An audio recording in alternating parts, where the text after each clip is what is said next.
Good morning, students. Again, we are here with P block elements. Dear students, last time we were discussing about hydrides of group 15. Hydrides of group 15. Hydrides of group 15 elements. Actually, we were studying about the group 15 elements. So, formation of hydrides हम discuss कर रहे थे. तो hydride जो है group 15 में कौन कौन से हैं? NH3 है, PH3 है, ASH3, SBH3 एंड BIH3. हमने ये पढ़ा था कि जो it is called as ammonia. इसका नाम क्या होता है? अमोनिया. इसका नाम क्या होगा? फॉस्फीन. Ammonia, phosphine. इसका आर्सिन, स्टीबीन और this is called as bismuthine. So dear students, इनकी जो स्ट्रक्चर है, स्ट्रक्चर ऑफ अमोनिया या हाइड्राइड्स ऑफ नाइट्रोजन, फास्फोरस, इनकी स्ट्रक्चर के बारे में हम ऑलरेडी डिस्कस कर चुके हैं. All these have trigonal pyramidal geometry with sp3 hybridization. sp3 hybridisation के साथ में इनके अंदर जो है ट्राइगोनल पिरामिडल ज्योमेट्री होती है. But as you know, sp3 hybridisation के अंदर रेगुलर जो ज्योमेट्री होती है वो कौन सी होती है? वो होती है आपकी tetrahedral. But due to presence of lone pair of electrons on these hydrides, जो स्ट्रक्चर है that is distorted to trigonal pyramidal. तो उसके बारे में हम ऑलरेडी डिस्कस कर चुके हैं. आज हम डिस्कस करेंगे कुछ कैरेक्टरिस्टिक्स जो है, कैरेक्टरिस्टिक्स ऑफ हाइड्राइड्स. ये जो ग्रुप 15 एलिमेंट्स के जो हाइड्राइड्स हैं इनकी कैरेक्टरिस्टिक्स के बारे में स्टडी करेंगे. First is basic strength. Basic strength group wise इनको लिखेंगे. NH3 है, उसके बाद PH3 है, ASH3 है, SBH3 है और BIH3 है. ठीक है. As we move down the group, top to bottom group में जब मूव करते हैं, then the basic strength decreases. Basic strength यहां पे क्या लिखेंगे? Basic strength decreases. तो देखो क्या होता है, all these hydrides contain lone pair of electrons. Hence these acts as Lewis base. ये Lewis base की तरह एक्ट करते हैं. Means these can donate one electron pair to the electrodeficient molecule or Lewis acid. तो Lewis acid base concept क्या होता है? Lewis acid base concept के अकॉर्डिंग अगर कोई मॉलिक्यूल जो है if it can donate one electron pair तो उसको हम Lewis बेस कहते हैं. If it can accept electron pair it is called as Lewis acid. तो इन सभी के अंदर एक इलेक्ट्रॉन पेयर लोन पेयर की फॉर्म में होता है विच कैन बी डोनेटेड, इसीलिए इनको Lewis बेस बोला जाता है. और ये Lewis बेस का जो करेक्टर है, ये जो बेसिक स्ट्रेंथ है, ये Lewis बेस की बात कर रहे हैं. तो Lewis बेस में जो बेसिक स्ट्रेंथ है टॉप टू बॉटम डिक्रीज होती है. और रीजन क्या है इसका डिक्रीज क्यों होती है? तो देखो डाउन द ग्रुप क्या होगा? डाउन द ग्रुप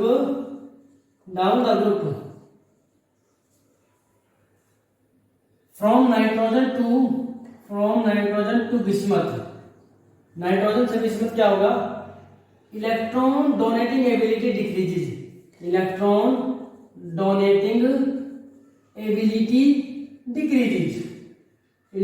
को डोनेट करने की एबिलिटी डिक्रीज होती है. जब इलेक्ट्रॉन डोनेट करने की एबिलिटी डिक्रीज होगी, hence basic strength decreases. Clear है? ऐसे इसका रीजन क्या है? रीजन आपको पता होना चाहिए. ठीक है, रीजन की हम बात करेंगे. देखो नाइट्रोजन जो है, nitrogen being in nitrogen being more electronegative and presence of electron pair, एक तो मोर इलेक्ट्रोनेगेटिव है और प्रेजेंस ऑफ इलेक्ट्रॉन पेयर है, the electron pair is present on a small region, ज्यादा इलेक्ट्रोनेगेटिव है, प्रेजेंस ऑफ इलेक्ट्रॉन पेयर है and small size है nitrogen का। तो नाइट्रोजन का स्मॉल साइज होने की वजह से, इलेक्ट्रोनेगेटिव होने की वजह से इलेक्ट्रॉन पेयर जो प्रेजेंट होता है स्मॉल रीजन में प्रेजेंट होता है and electron density on it is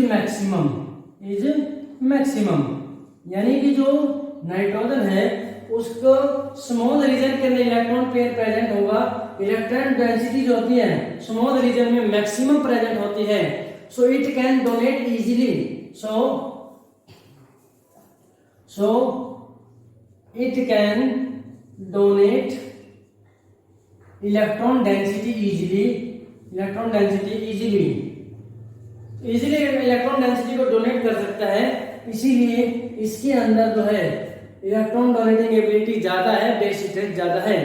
but जैसे नाइट्रोजन से बिस्मथ पे जाते हैं एटॉमिक साइज इंक्रीज हो जाएगा और इलेक्ट्रॉन पेयर या इलेक्ट्रॉन क्लाउड जो है वो डिस्पर्स हो जाएगा, लार्ज एरिया में जो है लार्ज रीजन में फैल जाएगा और tendency to donate electron pair वो डिक्रीज होती जाती है, इसीलिए basic strength top to bottom decrease होती जाती है। क्लियर है? सेकेंड प्रॉपर्टी की बात करेंगे बेसिक स्ट्रेंथ के बाद, that is thermal stability. Thermal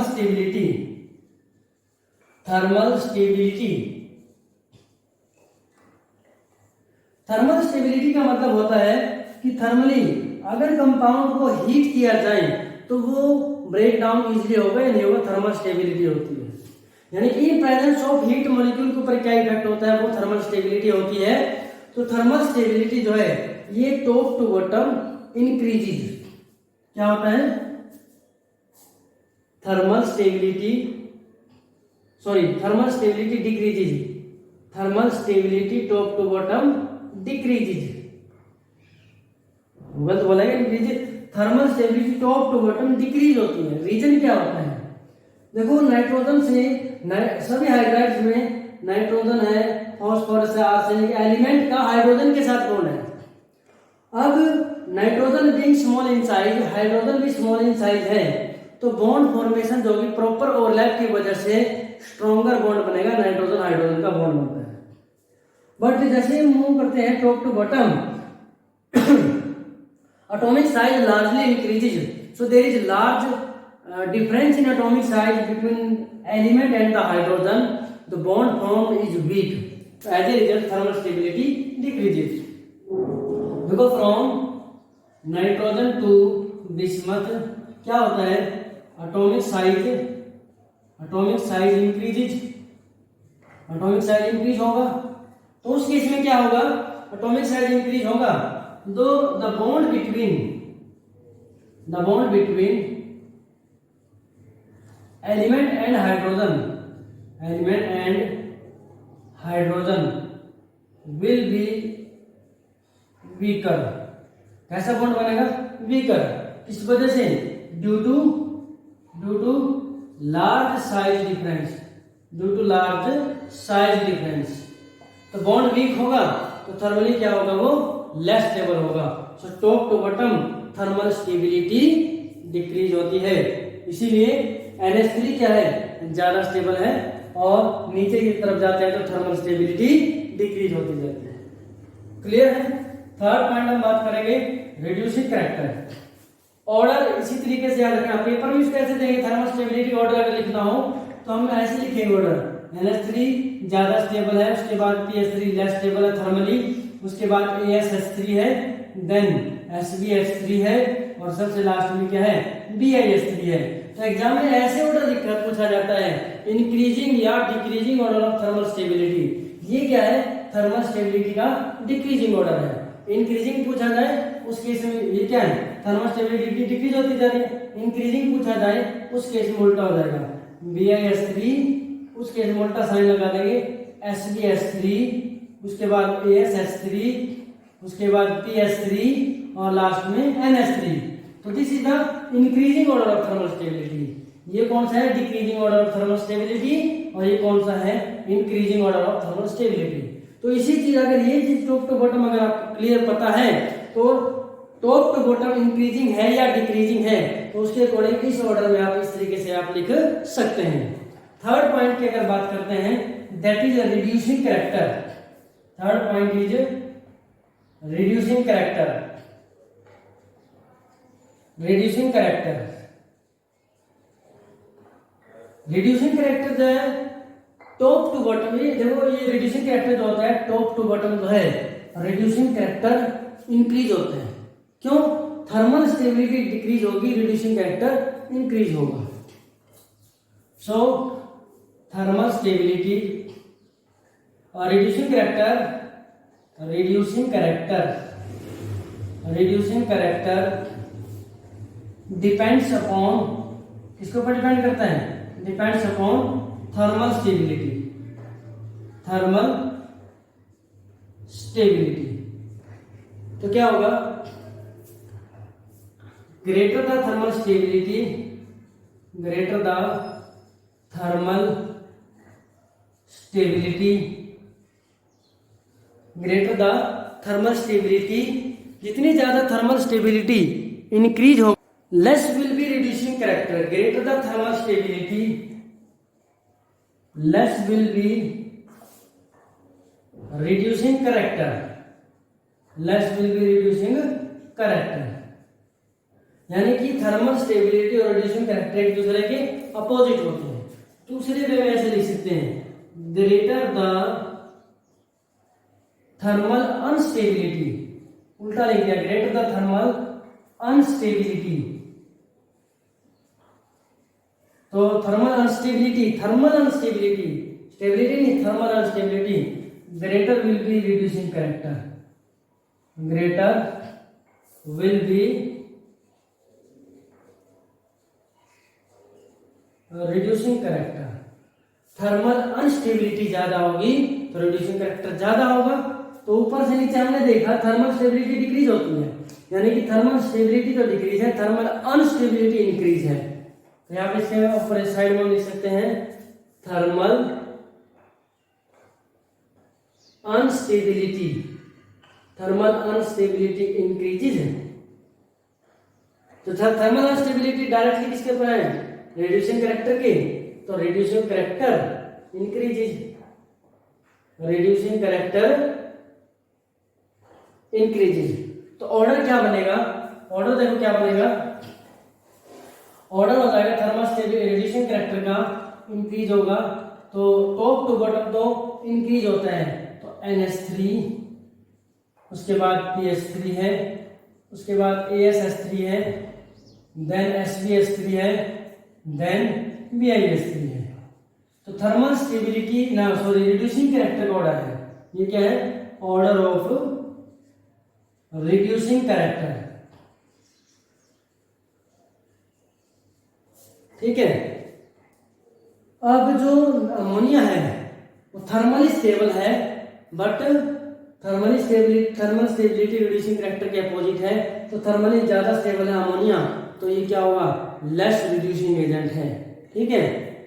तो थर्मल स्टेबिलिटी ज्यादा, रिड्यूसिंग कैरेक्टर कम, ठीक है। नेक्स्ट हम बात करते हैं fourth, melting point and boiling point.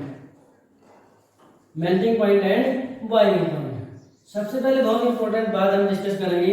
देखो जो NH3PS3 है, इनमें अमोनिया का जो बॉइलिंग पॉइंट जो है, boiling point of ammonia NH3 is greater than boiling point of PS3।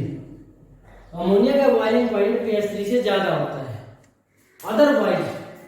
Otherwise next to PS3 से आगे, फ्रॉम PS3 टू BiS3 से लेकर के BiS3 तक बॉइलिंग पॉइंट क्या होता है? बॉइलिंग पॉइंट इंक्रीज होता जाता है। रीजन क्या है इसका कि बॉइलिंग पॉइंट आगे इंक्रीज क्यों होता जाता है? नाइट्रोजन से जब फॉस्फोरस से आगे जब बिस्मथ पे जाते हैं तो atomic size and atomic mass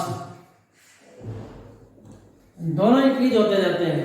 तो जब एटॉमिक मास बढ़ेगा तो बॉइलिंग पॉइंट ऑटोमेटिकली इंक्रीज होता है। और बॉइलिंग पॉइंट ऑफ अमोनिया जो है, बॉइलिंग पॉइंट ऑफ NH3, ये जो ग्रेटर होता है TH3 से, किसकी वजह से होता है? This is due to hydrogen bonding in NH3 molecules. NH3 molecule जो है हाइड्रोजन बॉन्डिंग कर लेते हैं, जिसकी वजह से बॉइलिंग पॉइंट जो है NH3 का pH3 से ज्यादा होता है। किस टाइप से कर लेते हैं? देखो H है, H, उसके बाद H, ठीक है। आगे ये भी कर सकते हैं, आगे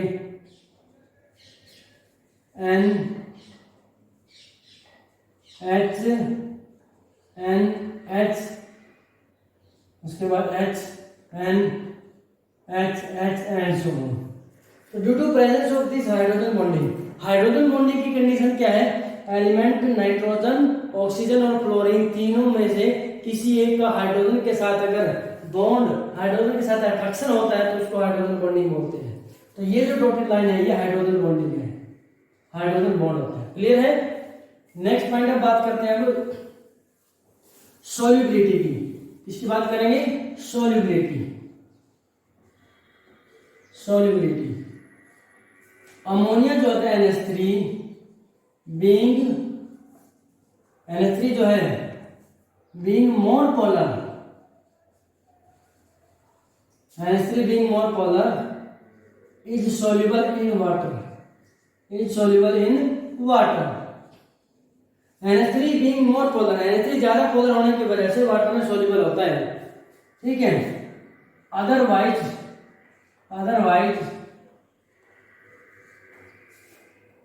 all hydrides are insoluble in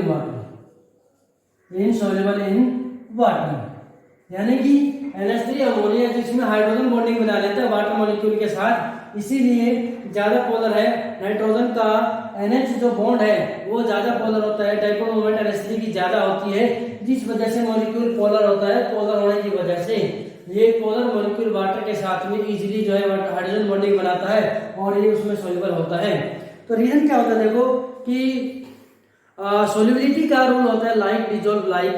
अगर सोल्यूट सोलवेंट हमारे दोनों पोलर है तो दोनों सोल्यूबल होंगे, दोनों नॉन पोलर है तो भी सोल्यूबल होंगे, और एक पोलर है एक नॉन पोलर है, उस केस में सोल्यूबिलिटी ना के बराबर होती है या फिर होती ही नहीं है। क्लियर है? अब हम बात करते हैं ऑक्साइड्स की। इसकी बात करेंगे ऑक्साइड्स की। ग्रुप 15 जो एलिमेंट्स हैं इनके ऑक्साइड्स की बात करेंगे।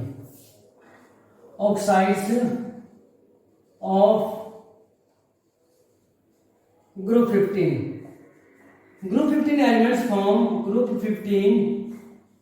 elements form oxides of formulae किस फॉर्मूला बनाते हैं?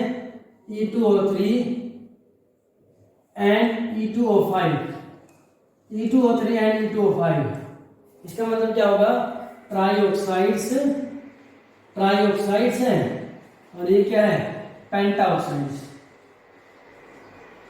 क्लियर है? ट्राईऑक्साइड्स में एलिमेंट के ऊपर क्या होती है? +3 ऑक्सीडेशन स्टेट, और पेंटाऑक्साइड्स में +5 ऑक्सीडेशन स्टेट होती है। But nitrogen can form oxides of +1 oxidation state to +5 oxidation state. जो नाइट्रोजन है +1 ऑक्सीडेशन स्टेट से लेकर के +5 ऑक्सीडेशन स्टेट तक के सारे ऑक्साइड बनाते हैं। देखो कैसे बनाते हैं, आपको पता है ना, N2O, NO, N2O3, NO, N2O3, उसके बाद N2O4 और N2O5। ठीक है, तो यहां पर आप देखेंगे जो जैसे जैसे, एक चीज और इंपॉर्टेंट यहां पर लिख रहा हूं, higher the oxidation state, higher the oxidation state, higher the oxidation state, more will be acidic character। यानी किसी पार्टिकुलर एलिमेंट का जो ऑक्साइड है, जैसे कि नाइट्रोजन यहां से +1 है, यहां पर +2 है, +3 है, +4 है, +5 है, तो एक ही एलिमेंट का ऑक्साइड है। तो जैसे जैसे ऑक्सीडेशन स्टेट इंक्रीज होती जाती है, एसिडिक कैरेक्टर इंक्रीज होता जाता है। यानी कि more the oxidation state of the element in oxide, more will be the acidic character. Student देखिए इसमें N2O, NO, N2O3, N2O4, N2O5, top to bottom जो है, यहां पर हम देखें ऑक्सीडेशन स्टेट इंक्रीज होती जा रही है और एसिडिक कैरेक्टर क्या होता जा रहा है, इंक्रीज होता जा रहा है। Higher the oxidation state, more will be acidic character. तो यहां पर देखेंगे किसी पार्टिकुलर जो ऑक्सीडेशन स्टेट में पार्टिकुलर एलिमेंट के केस में एसिडिक कैरेक्टर जो है, एसिडिक कैरेक्टर इंक्रीज होता है। But in from top to bottom in group, देखो N2O5, P4O10, AS2O5, Sp2O5, Bi2O5, ये क्या है, डाउन द ग्रुप है। Down the group acidic character decrease होता है। याद रखना, down the group acidic character decrease होगा, बट एक पार्टिकुलर एलिमेंट के केस में अगर ऑक्सीडेशन स्टेट इंक्रीज होती है तब एसिडिक कैरेक्टर इंक्रीज होता है। अब देखो oxides of nitrogen except nitrous oxide, N2O का नाम क्या है, nitrous oxide, NO nitric oxide, इसका नाम क्या होता है, नाइट्रस ऑक्साइड, नाइट्रस ऑक्साइड, और इसका नाम क्या होता है, नाइट्रिक ऑक्साइड, नाइट्रिक ऑक्साइड। तो नाइट्रस ऑक्साइड जिसको हम लाफिंग गैस बोलते हैं, और नाइट्रिक ऑक्साइड, ये दोनों, इन दोनों को छोड़ करके ये जो तीन है N2O3, N2O4, N2O5, तीनों ऑक्साइड नाइट्रोजन के, और साथ में फास्फोरस के जो ऑक्साइड हैं सारे के सारे स्ट्रांगली एसिडिक होते हैं। Oxides of arsenic are weakly acidic, ये जो आर्सेनिक है इसके दोनों ऑक्साइड जो है ये वीकली एसिडिक होते हैं। एंटीमनी के ऑक्साइड जो है एम्फोटेरिक होते हैं और बिस्मथ के ऑक्साइड्स वीकली बेसिक होते हैं। क्लियर है? अब हम बात करते हैं, देखो हमने ये तो पढ़ लिया कि oxides of phosphorus and nitrogen except these two, ये एसिडिक होते हैं। अब जैसे हम बोलते हैं कि metal oxides are basic in nature, तो इसका मतलब क्या होता है, metal oxide basic in nature क्यों होते हैं, क्योंकि मेटल ऑक्साइड को अगर वाटर में डिसॉल्व करें तो बेस बनाते हैं। ऐसे ही अगर हम बोले oxides of phosphorus are acidic in nature, तो कैसे पता चलेगा, अगर उसको वाटर में डिसॉल्व करें, जैसे मान लो आपने P4O6 है, oxide of phosphorus +3 oxidation state में है, ठीक है, यहाँ पर फास्फोरस +3 में है, तो इसकी अगर हम बात करें ये एसिडिक है कि नहीं, +H2O करेंगे तो क्या बनाएगा, यहाँ पे बनाएगा H3PO3। H3PO3 क्या होता है, फास्फोरस एसिड, क्या होता है, फास्फोरस एसिड या फॉस्फेनिक एसिड भी बोलते हैं, ठीक है। तो इसको बैलेंस करेंगे, 4 फास्फोरस है तो 4H3PO3 बनेगा, तो कितना हो गया, 4 × 3 = 12, 6 6H2 हो जाएगा, ठीक, फास्फोरस एसिड बन गया। तो देखो P4 और 6 को वाटर में डिसॉल्व किया तो एसिड बन गया, तो इससे कंफर्म होता है कि ये जो ऑक्साइड है एसिडिक इन नेचर है। ऐसे ही अगर हम P4O10 जो है अगर इसकी बात करें तो ये एसिडिक है कि नहीं, तो इसमें भी हम देखेंगे यहाँ पर क्या बनता है, H3PO4 बनता है, इसको फॉस्फोरिक एसिड बोलते हैं। क्या बोलते हैं, फॉस्फोरिक एसिड बोलते हैं। क्लियर है? तो P4O10 में 4 है तो यहाँ पे 4 हो जाएगा, 4 × 3 = 12, इसमें भी क्या हो जाएगा 6, 4 × 3 = 12 होगा, तो यहाँ पे 6, तो कितना हो गया आपका, बैलेंस हो गया। इस तरीके से आप देख सकते हैं कि phosphorus oxides acidic in nature है। तो डियर स्टूडेंट्स, आपको प्रैक्टिस करनी है, ये जो ऑर्डर हमने पढ़ा, thermal stability, basic strength, reducing character, वहां से क्वेश्चन पूछे जाते हैं। ऑक्साइड्स के ऊपर एसिड स्ट्रेंथ का, बेसिक स्ट्रेंथ का ऑर्डर पूछा जाता है, तो आपको सारी चीजें रिमाइंड रखनी है। बिकॉज ये जो पी ब्लॉक यूनिट होती है it is memory based unit, memory based होती है और बेसिक कंसेप्ट आपके क्लियर होना चाहिए 9th-10th के। जो acid plus base, salt plus water होता है, metal oxides are basic in nature, non metal oxides are acidic in nature. तो कौन किसके साथ कैसे रिएक्शन करता है, बेसिक लेवल की केमिस्ट्री आपको आनी चाहिए, तभी आपको पी ब्लॉक एलिमेंट्स याद रहेंगे। और ज्यादा से ज्यादा डिस्कशन अगर आप स्टूडेंट्स एक दूसरे के साथ अगर डिस्कशन करते हैं रिगार्डिंग पी ब्लॉक एलिमेंट्स, उस केस में ज्यादा आसानी से आपको ये याद रहेगी। So dear student, this is enough for today. Thank you and have a nice day.